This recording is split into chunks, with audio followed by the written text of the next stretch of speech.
ദൈവനാമത്തിന് മഹത്വം ഉണ്ടാകട്ടെ. ഇന്ന് ജൂലൈ മാസം 10-ാം തീയതിയാണ്. ഈ ദിവസം എല്ലാ പ്രേക്ഷകർക്കും കർത്താവായ യേശുക്രിസ്തുവിൻ്റെ നാമത്തിൽ സ്നേഹവന്ദനവും ശുഭദിന ആശംസകളും ഞങ്ങൾ നേരുന്നു. ഇന്നത്തെ നമ്മുടെ ധ്യാനത്തിനായി നാം തിരഞ്ഞെടുത്തിരിക്കുന്നത് ആവർത്തന പുസ്തകം 34-ാമത്തെ അധ്യായമാണ്. ഈ അധ്യായം എന്ന് പറയുന്നത് മോശയുടെ ഇസ്രായേലിനെ നയിച്ചതായിരിക്കുന്ന മോശയുടെ അന്ത്യനിമിഷങ്ങളെക്കുറിച്ച് പറയുന്നതായിരിക്കുന്ന അധ്യായമാണ്. അതിൻ്റെ 7-ാമത്തെ വാക്യത്തിൽ മോശ മരിക്കുന്നതിനെക്കുറിച്ച് പറഞ്ഞിട്ടുള്ളത് വളരെ ശ്രദ്ധേയമാണ്. എന്താണ് ഇവിടെ നമ്മൾ വായിക്കുന്നത്? മോശ മരിക്കുമ്പോഴത്തെ കാര്യം പറയുകയാണ്. മോശ മരിക്കുമ്പോൾ അവന് 120 വയസ്സായിരുന്നു. അവൻ്റെ കണ്ണ് മങ്ങാതെയും അവൻ്റെ ദേഹബലം ക്ഷയിക്കാതെയും ഇരുന്നുവെന്നാണ്. 120 വയസ്സുള്ളതായിരിക്കുന്ന മോശ മരിക്കുമ്പോൾ അവൻ്റെ കണ്ണ് മങ്ങിയില്ല. ഒരു കണ്ണാടിയും ആവശ്യമുണ്ടായിരുന്നില്ല. വെള്ളെഴുത്തുമില്ല, ഒരെഴുത്തുമില്ല. നന്നായിട്ട് കാണാനും വായിക്കാനും കഴിയുമായിരുന്നു.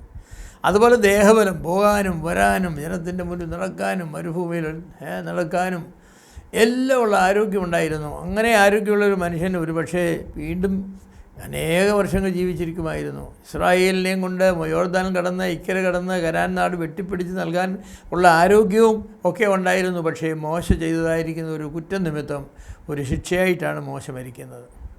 അത് സങ്കടകരമായിരിക്കുന്ന കാര്യമാണല്ലേ.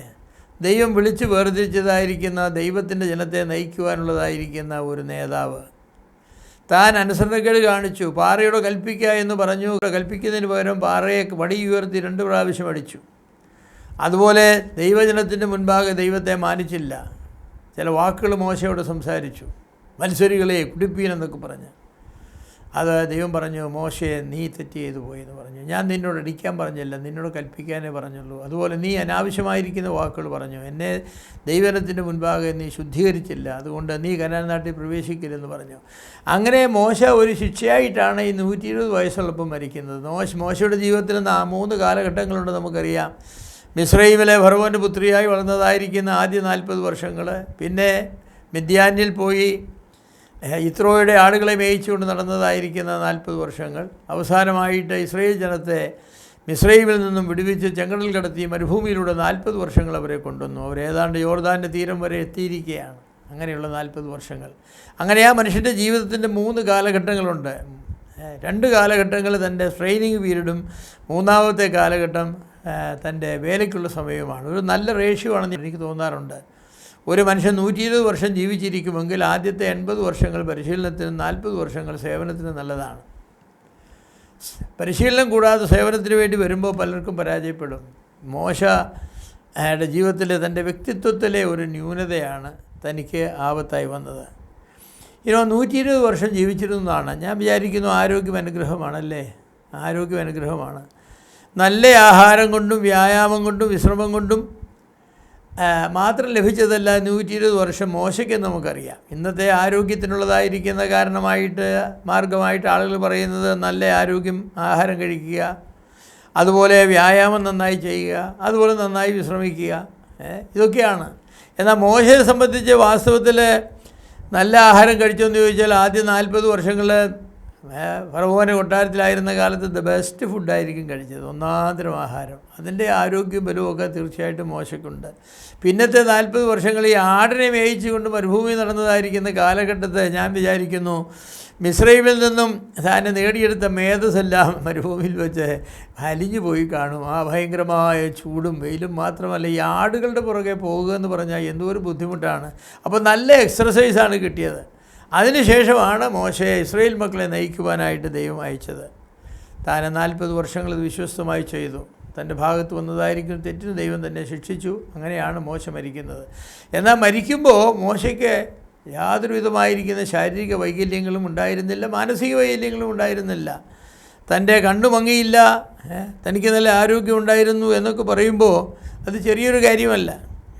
യൗവനം തുളുമ്പി നിൽക്കുന്ന ഒരു ശരീരമായിരുന്നു മോശയ്ക്കുണ്ടായിരുന്നതെന്ന് ഞാൻ പറഞ്ഞാൽ അതൊരു അതിശോക്തിയാണെന്ന് ഞാൻ വിചാരിക്കുന്നില്ല. കാരണം ഒരു മനുഷ്യൻ്റെ കണ്ണിന് കാഴ്ചയ്ക്ക് കുറവില്ല, ചെവിയുടെ കേൾവിക്ക് കുറവില്ല, ദേഹത്തിൻ്റെ ബലവിന് കുറവില്ല, പിന്നെ എന്താണ് ന്യൂനതയുള്ളത്? ഞാൻ നിങ്ങളോട് പറയട്ടെ, ദൈവം ഒരാളെ തൻ്റെ വേലയ്ക്കായിട്ട് വിളിക്കുമ്പോൾ ആ വേല നിവർത്തിക്കുവാൻ അനുയോജ്യമായ ശരീരവും അവൻ നൽകുന്നു. ഞാനത് പറഞ്ഞത് നിങ്ങൾ ശ്രദ്ധിച്ചെന്നറിയാം. ദൈവം ഒരു മനുഷ്യനെ തൻ്റെ വേലയ്ക്ക് വേണ്ടി വിളിക്കുമ്പോൾ താൻ ഏത് വേലയ്ക്ക് വേണ്ടിയാണോ വിളിച്ചത് ആ വേല നിവർത്തിക്കുവാൻ ആവശ്യമായ അതിനനുയോജ്യമായിരിക്കും ശരീരവും ദൈവം അവന് നൽകുന്നു. മരുഭൂമിയിലെ കഷ്ടതയും ചൂടും വെയിലും ഏൽക്കുവാനാണ് ദൈവം മോശയെ വിളിച്ചെങ്കിൽ അത് ഏൽക്കുവാൻ യോഗ്യമായിരിക്കും ഒരു ശരീരം മോശയ്ക്ക് ദൈവം നൽകി. ആടിനെ മേയ്ക്കുവാനാണ് വിളിച്ചെങ്കിൽ ആടിനെ മേയ്ക്കുവാൻ ആവശ്യമായൊരു ശരീരം ദൈവം നൽകും. മീൻപിടുത്തക്കാരനായിട്ടാണ് വിളിച്ചെങ്കിൽ കടലിലെ ഓളങ്ങളുമായി മെല്ലടിക്കുവാനുള്ളതായിരിക്കും ഒരു ആരോഗ്യം നൽകും. അത് നൽകാതിരിക്കുകയില്ല. ദൈവജനത്തെ നയിക്കുവാനായിട്ട് ഒരിടയനായിട്ട്, ദൈവജനത്തിൻ്റെ ഒരു ഇടയനായിട്ടാണ് ദൈവം വിളിച്ചെങ്കിൽ ദൈവജനത്തെ നയിക്കുവാൻ ആവശ്യമായിരിക്കുന്ന ആരോഗ്യം ബലവും നൽകും. ദൈവം തീർച്ചയായിട്ടും നൽകും. ദൈവം വിളിച്ച വേലയ്ക്ക് ദൈവം മനുഷ്യനെ ശക്തീകരിക്കുന്നവനാണ്. ഞാൻ വേറൊരു കാര്യം നിങ്ങളോട് പറയട്ടെ. കർത്താവിൻ്റെ വേല ചെയ്യാനായിട്ട് ശരീരം ഒഴിച്ചുകൂടാത്തതാണ്. മോശ ഒരു രോഗിയായിരുന്നെങ്കിൽ മോശയ്ക്ക് എങ്ങനെ ദൈവജനത്തെ നയിക്കുവാനായിട്ട് കഴിയും? മിസ്രൈമിൽ വെച്ചേ മോശയ്ക്ക് രോഗമാണ്, നടക്കാൻ വയ്യ, മുട്ടിന് വേദനയാണ്, നട്ടെല്ലിന് വേദനയാണ്, കിടക്കാൻ വയ്യ, തോളിന് വേദനയാണ്, കഴുത്തിന് വേദനയാണ്, കൈപൊങ്ങുകയില്ല. അങ്ങനെ ഒരു മോശയെ ദൈവജനത്തിൻ്റെ നേതാവായിട്ട് നമുക്ക് കാണുവാനായിട്ട് കഴിയും? ഒരിക്കലും കാണാനായിട്ട് കഴിയില്ല. ഈ 22 ലക്ഷത്തോളം ആളുകളുടെ മുൻപിൽ നിന്ന് അവരെ നയിക്കണമെങ്കിൽ ശക്തനായ ഒരു നേതാവിന് മാത്രമേ കഴിയൂ. പട്ടാളത്തിലൊക്കെ ചേരുന്ന ആളുകളുടെ ആരോഗ്യം പരീക്ഷിക്കും. കാരണം ഒരു രോഗിയായ മനുഷ്യനെ പട്ടാളത്തിലെടുക്കില്ല, യുദ്ധം ചെയ്യാൻ അവനെ കൊണ്ട് കഴിയില്ല. എന്നാൽ ദൈവം ഒരു മനുഷ്യനെ ചിലപ്പോൾ വിളിക്കുമ്പോൾ പല ദൈവദാസന്മാരും രോഗികളാണ്.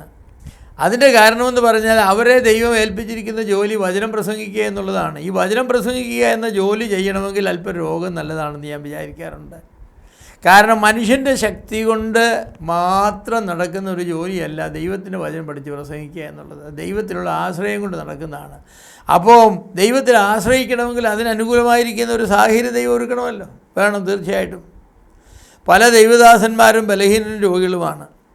അവരെയും കർത്താവ് ധാരാളം ഉപയോഗിക്കുന്നുണ്ട്. ദൈവത്തിൻ്റെ കൃപയും ശക്തിയും അവരിൽ വ്യാപരിക്കുന്നു. കർത്താവ് ഒരാളെ ഏത് വേലയ്ക്ക് വേണ്ടി വിളിച്ചുവോ ആ വേല ചെയ്യുവാൻ ആവശ്യമായിരിക്കുന്ന ശക്തിയും ബലവും കർത്താവ് നൽകുന്നതാണ്. കർത്താവിന് അല്പവും അധികവും പര്യാപ്തമാണ്. കുറച്ചുകൊണ്ടും ഏറെ കൊണ്ടും കർത്താവ് കാര്യങ്ങൾ ചെയ്യും. എന്നിരുന്നാലും ആരോഗ്യമുള്ള ഒരു ശരീരം നാം ആഗ്രഹിക്കേണ്ടതും അതിനായി ശ്രമിക്കേണ്ടതുമാണ്. ആരോഗ്യമുള്ള ഒരു ശരീരം എപ്പോഴും ഉണ്ടാകുവാൻ തക്കവണ്ണം നാം ശ്രദ്ധിക്കേണ്ടതാണ്. ഞാൻ പലപ്പോഴും നമ്മുടെ കർത്താവിൻ്റെ ശരീരത്തെക്കുറിച്ച് ചിന്തിക്കും. കർത്താവ് അനുഭവിച്ചതായിരിക്കുന്ന വ്യഥയും മാനസിക പീഡനവും ശാരീരിക പീഡനവും തല്ലും അടിയും മർദ്ദനവും അവസാനം ആ കുരിശെടുത്തുകൊണ്ട് ഗോൽഗാത്തയിലുള്ള പോക്കും ആ ക്രൂശിൽ കിടക്കുന്നതും ഇതെല്ലാമായിട്ടും കർത്താവിൻ്റെ അവസാനം മരിക്കുന്ന എങ്ങനെയാണ്? ഒരു ബലഹീനനെ പോലെയല്ല മരിക്കുന്നത്, ശക്തനായ ഒരു പട്ടാള നേതാവിനെ പോലെയാണ്. ഇറ്റ് ഈസ് ഫിനിഷ്, സകലവും നിവൃത്തിയായിരിക്കുന്നു എന്ന് കർത്താവ് വിളിച്ചു പറഞ്ഞപ്പോൾ ഞാൻ വിചാരിക്കുന്നു ആ വാക്കുകളുടെ പ്രലംബനം അവിടെയുള്ളതായിരിക്കുന്ന ആളുകൾക്കെല്ലാം കേൾക്കുവാനായിട്ട് മനസ്സിലാക്കുവാനായിട്ട് കഴിഞ്ഞു. അതെ, താൻ ക്ഷീണിതനായിട്ടല്ല മരിച്ചത്, ജയാളിയായിട്ടാണ് മരിച്ചത്. തനിക്ക് എങ്ങനെ അത് സാധിച്ചു എന്ന് ചോദിച്ചാൽ തൻ്റെ ബാല്യം മുതൽ തൻ്റെ ജീവിതത്തെ പരിശോധിച്ച് നോക്കിയാൽ നമുക്ക് കാണാം. ലൂക്കോസിൻ്റെ സുവിശേഷം 2-ാം അധ്യായം പറയുന്നുണ്ട്, അവൻ അവൻ ശരീരത്തിൽ ബലപ്പെട്ടു, ആത്മാവിൽ ബലപ്പെട്ടു, അവൻ ബുദ്ധി വിവേകത്തിൽ ബലപ്പെട്ടു എന്നൊക്കെ പറയുമ്പോൾ കർത്താവായ യേശു ക്രിസ്തു നല്ല ആരോഗ്യമുള്ളൊരു ശരീരം ഉണ്ടായിരുന്നു. എൻ്റെ വിചാരമെന്ന് പറയുന്നത് കർത്താവായ യേശു ക്രിസ്തു കാൽവരിയിലെ ക്രൂശിൽ മരിക്കുന്നവനാണെന്ന് മറിയമിനൊക്കെ അറിയാമായിരുന്നു. തൻ്റെ ജനത്തെ അവിടെ പാപങ്ങൾ രക്ഷിപ്പാനിരിക്കുന്നവനാണെന്നും കാര്യമൊക്കെ മറിയയ്ക്കും അറിയാമായിരുന്നു. അവർ പാവപ്പെട്ടവരായിരുന്നെങ്കിലും കർത്താവിന് നല്ല ആരോഗ്യം, നല്ല ആഹാരം കൊടുത്ത് വളർത്തിയെന്നാണ് എനിക്ക് വിചാരം. ശിഷ്യന്മാർക്ക് മക്കൾക്കെല്ലാം അങ്ങനെ കൊടുത്തെന്നാണ് എൻ്റെ വിചാരം. കർത്താവ് ആഹാരം കൊടുക്കുന്ന കാര്യത്തിൽ ശിഷ്യന്മാരെ സംബന്ധിച്ച് ശ്രദ്ധിച്ചിരുന്നു. 5 അപ്പം കൊണ്ട് 5000 മറ്റു പല കാര്യങ്ങളും ചെയ്യുമ്പോൾ കർത്താവ് അവർക്ക് ആവശ്യമായത് ചെയ്തു. നമ്മുടെ ശരീരത്തെ നാം സൂക്ഷിക്കേണ്ടത് ആവശ്യമാണ്. നമുക്ക് രോഗമുണ്ട്, രോഗമുള്ളൊരു ശരീരമാണ്. പക്ഷേ അതിനാവശ്യമായ മരുന്നും ആവശ്യമായ വിശ്രമവും ആവശ്യമായ വ്യായാമവും ഒക്കെ നാം കൊടുക്കേണ്ടത് ആവശ്യമാണ്. രോഗത്തിലൂടെയും ബലഹീനതയുടെയും നാം പഠിക്കേണ്ട അനേക പാഠങ്ങളുണ്ട്. ആ പാഠങ്ങൾ ദൈവം നമ്മെ പഠിപ്പിക്കുവാൻ പലപ്പോഴും നമ്മെ രോഗികളാക്കുന്നതാണ്. എന്നാൽ അങ്ങനെയുള്ള സന്ദർഭങ്ങളിൽ നമുക്ക് ചെയ്യുവാനുള്ളതൊക്കെയും ചെയ്യുവാൻ ദൈവം നമുക്ക് പ്രത്യേകം കൃപ നൽകുന്നതാണ്. പൗലോസിനോട് ദൈവം പറഞ്ഞ വാക്കുകൾ ശ്രദ്ധേയമാണ്. എൻ്റെ കൃപ നിനക്ക് മതി, എൻ്റെ കൃപ നിനക്ക് മതി. അത് ബലഹീനതയെ തികഞ്ഞു വരുന്നു എന്നാണ്. പൗലോസ് അത് തൻ്റെ ശരീരത്തിലുണ്ടായതായിരിക്കുന്ന എന്തോ രോഗമാകട്ടെ സാത്താൻ്റെ ദൂതനെ കുത്തുവാനെന്നാണ് പറഞ്ഞത്. ഏതായാലും അത് കഠിനമായിരിക്കുന്ന അനുഭവമായിരുന്നു. അത് മാറിക്കിട്ടേണ്ടതിന് 3 പ്രാവശ്യം പ്രാർത്ഥിച്ചു. കർത്താവ് കൊടുത്ത ഉത്തരം രോഗം അവിടെ നിന്നോട്ടെ, എന്തായിരുന്നാലും സാത്താൻ്റെ ദൂതൻ അവിടെ തന്നെ നിന്നോട്ടെ, നിനക്ക് ഞാൻ കൃപ തരാമെന്ന് പറഞ്ഞു. അപ്പോൾ പൗലോസ് പറഞ്ഞു, മതി പറഞ്ഞു, എൻ്റെ ബലഹീനതയിൽ തികഞ്ഞു വരുന്ന ദൈവത്തിൻ്റെ കൃപയുണ്ടെങ്കിൽ ഏതാ അവസ്ഥയിൽ കൂടെയും പോകാം. വിചാരിച്ചുള്ളൂ പൗലോസിനെ കല്ലെറിഞ്ഞ് താഴെ വീണു, മരിച്ചുപോയെന്ന് വിചാരിച്ചു. പിന്നൊരിക്കൽ പൗലോസ് 2 ദിവസം കടൽ വെള്ളത്തിൽ കിടന്നു, ഉപ്പുവെള്ളത്തിൽ കിടന്നു. വന്യമൃഗങ്ങളുമായി യുദ്ധം ചെയ്യേണ്ടതായിട്ട് വന്നിട്ടുണ്ട്. പലപ്പോഴും യാത്ര, പട്ടിണി, വൈദാഹം, എന്തെല്ലാം പൗലോസിൻ്റെ കഷ്ടാനുഭവങ്ങളുണ്ട്. ഇതിലെല്ലാം പിടിച്ചു നിൽക്കുവാൻ കഴിഞ്ഞതിൻ്റെ കാരണം എന്താണെന്നറിയാമോ? ദൈവകൃപ ഒന്നാമത്, 2 ആ കൃപയെ സമാഹരിച്ച് ജീവിച്ച ഒരു ജീവിതം പൗലോസിനുണ്ടായിരുന്നു. എൻ്റെ പ്രിയമുള്ളവരെ, മോശയുടെ ജീവിതം അങ്ങനെയാണ്. അവന് 120 വയസ്സുള്ളവനായി മരിച്ചപ്പോൾ തന്നെ ഏൽപ്പിച്ചതായിരിക്കുന്ന ജോലി വിജയകരമായി ചെയ്യുവാൻ ആവശ്യമായിരിക്കുന്ന ആരോഗ്യവും ബലവും മോശയ്ക്കുണ്ടായിരുന്നു. 120 വർഷങ്ങൾ, എ ഗുഡ് ഓൾഡ് ഏജ്. കണ്ണിന് യാതൊരു കാഴ്ചക്കുറവുമില്ല, ചെവിക്ക് യാതൊരു കേൾവിക്കുറവുമില്ല, കൈകാലുകൾക്ക് യാതൊരു ബലഹീനതയുമില്ല. തന്നെ ഏൽപ്പിച്ച ജോലി വിജയകരമായി ചെയ്യുവാൻ തനിക്ക് കഴിയുമായിരുന്നു. ഞാൻ ചോദിക്കട്ടെ പ്രിയമുള്ളവരെ, നിങ്ങളെ ഏൽപ്പിച്ച ജോലി ചെയ്യുവാൻ പര്യാപ്തമായിരിക്കുന്നൊരു ശരീരമാണോ നിങ്ങൾക്കുള്ളത്? പര്യാപ്തമായൊരു മനസ്സാണോ നിങ്ങൾക്കുള്ളത്? പര്യാപ്തമായൊരു ബുദ്ധിയാണോ നിങ്ങൾക്കുള്ളത്? നമ്മളെ എന്ത് ജോലിയാണോ ഏൽപ്പിച്ചത് ആ ജോലി ചെയ്യുവാൻ പര്യാപ്തമായിരിക്കുന്ന ഒരു ശാരീരിക, മാനസിക, ബൗദ്ധിക, ആത്മീയ ആരോഗ്യം നാം നേടിയെടുക്കേണ്ടത് ആവശ്യമാണ്. അങ്ങനെ അത് നേടിയെടുക്കുവാൻ ദൈവം നമ്മെ ശക്തനാക്കട്ടെ. പൗലോസ് പറഞ്ഞതുപോലെ, എന്നെ ശക്തനാക്കുന്നവൻ മുഖാന്തരം ഞാൻ സകലത്തിനും മതിയാകുന്നു എന്ന് പറയുവാൻ ദൈവം നമ്മയും അനുഗ്രഹിക്കട്ടെ. ദൈവനാമം മഹത്വപ്പെടുമാറാകട്ടെ. ആമേൻ.